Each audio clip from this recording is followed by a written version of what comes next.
Hi, welcome back to AK channel. இன்றைக்கி என்ன விலாக்னு பார்க்கலாமா? இன்றைக்கி என்ன அப்படின்னா, எங்கள் வயலுக்கு போயிருந்தோம். கொஞ்சம் துணியெலாம் இருந்துச்சு, ஆற்றுல தண்ணி வரனால அதெல்லாம் போய் எடுத்து துவச்சிட்டு அப்படி கொஞ்சம் குளிச்சுட்டு அப்படியே கொஞ்சம் நேரம் வயலில் இருந்துட்டு வரலாம் அப்படின்னு சொல்லிட்டு போயிருந்தோம். அப்போ தான் எங்கள் மாந்தோப்பு தாண்டி போகல ஃபுல்லாக சூறாம்பழம்.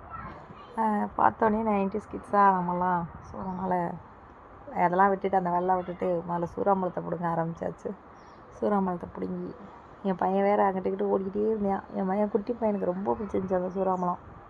அவனுக்கு கொஞ்சம் கொஞ்சம் கொடுத்துட்டு பிடுங்கையிலே நம்ம வாய்க்கிலையும் கொஞ்சம் கொஞ்சம் போயிடுச்சு.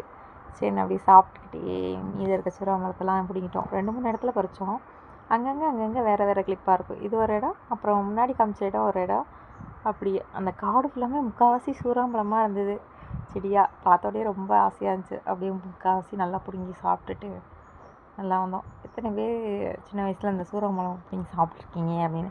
இப்போலாம் ஸ்கூல் பக்கத்தில் விற்கிறாங்களாமா, 5 ரூபான்னு கொஞ்சமாக தராங்களாமா. என் கூட வந்திருந்தேன் எங்கள் அண்ணன் பொண்ணு சொன்னால், ஸ்கூல் வெளில விற்கிறாங்கக்கா, இத்தனையோனா கொடுக்குறாங்க 5 ரூபாய்க்கு, இங்கே காடு ஃபுல்லாக இருக்குது அப்படின்னு. நம்மலாம் அப்போல்லாம் காட்டில் தான் பிடிங்கி சாப்பிட்ருக்கோம். சூறாம்பழத்துக்காகவே போவோம். எங்கள் அப்பாலாம் சூறாம்பழம் பக்கம் அந்த செடி பக்கமே போகவே விட மாட்டார். ஃபுல்லாக முள் இருக்கும் அப்படின்னு சொல்லி அந்த பக்கமே அனுப்ப மாட்டார். ஆனால் இன்றைக்கி முள் இருந்தாலும் சரி எது இருந்தாலும் சரி நான் வாட்டுக்கு பறிக்க ஆரம்பிச்சிட்டேன். பறித்து என் பசங்களுக்கெல்லாம் கொடுத்துட்டு, இப்போ உள்ள ஜென்ரேஷன்லாம் இது கொஞ்சம் ரொம்ப ரேர் தான். அதனால் அவங்களுக்கெல்லாம் கொடுத்தேன். எங்களுக்குமே பிடிச்சிருந்துச்சு. என் பையன் இந்த மூத்தவன் மட்டும் தான் சாப்பிடல. அவங்க 2 பேரும் நல்லா சாப்பிட்டாங்க. மாதிரி எல்லாருமே பறித்து சாப்பிட்டு ஜாலியாக என்ஜாய் பண்ணிட்டு வந்தோம். எத்தனை பேர் இந்த சூறாம்பழம் பறித்து சாப்பிட்ருக்கீங்க அப்படின்னு சொல்லி கமெண்ட்டில் சொல்லிடுங்க. நம்ம சேனலை சப்ஸ்கிரைப் பண்ண மறந்துடாதீங்க. பாய்.